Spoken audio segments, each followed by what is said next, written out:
Ukrainians who are in Ukraine, they need support because they live in a war. Those who live outside of Ukraine, they still also need support because at some point they left their house.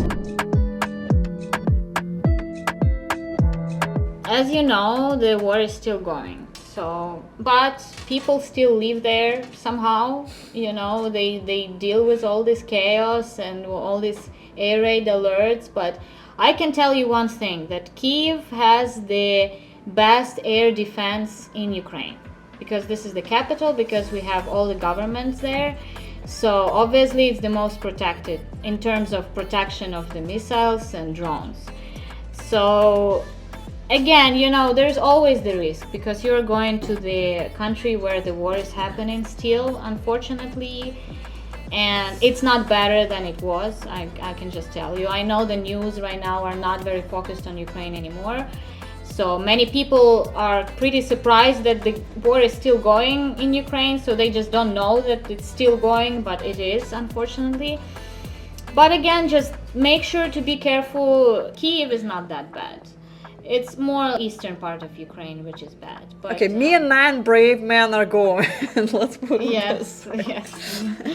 I'm not trying to scare anybody. No. You just talked me out of doing that. No. I went to Ukraine, like I said, in June, and I had a great experience. I spent there almost like 3 weeks, and I experienced a couple alerts, but it was just alerts. I didn't hear anything, any explosions or anything. Would you say Ukrainian girls value emotional support over financial support? Probably yes. I would say, of course. Right now, especially right now, during such a hard time, for all Ukrainians, I'm talking about literally all Ukrainians, because Ukrainians who are in Ukraine, they need support because they live in a war. Those who live outside of Ukraine, they still also need support because they left at some point. They left their house and their families probably too. So they also need an emotional support.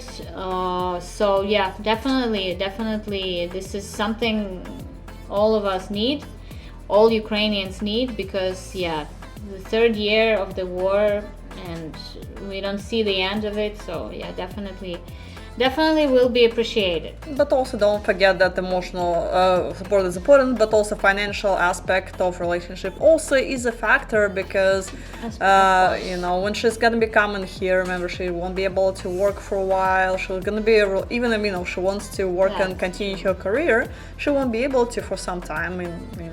And she needs to learn the language and the paperwork and all other complicated things. So she'll be relying on you. And of course, she doesn't want her life level becoming lower compared to, so she was really living a really good life in Kyiv.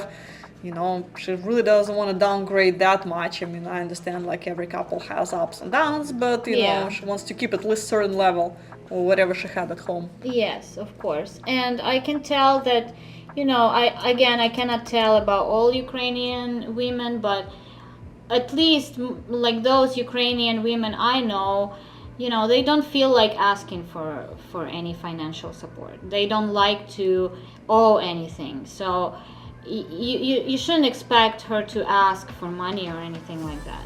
So it's, she will be happy if she just receives some kind of help, financial or not financial, and she will appreciate that, but she will not ask.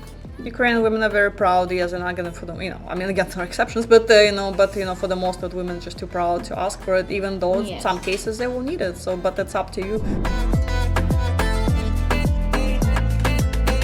Those people who fled the war and settled somewhere outside of Ukraine and still have family in Ukraine, it's pretty hard, to be somewhere away so far from your family, and obviously, with the integration part, it's pretty hard too, because it's new language, new environment, new people, especially for those people who have no relatives or friends in this country.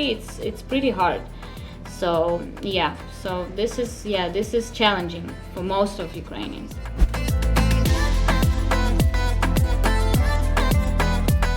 Are you ready to get started? Sign up and connect with these real women. Check out our website at ukraineladies.com.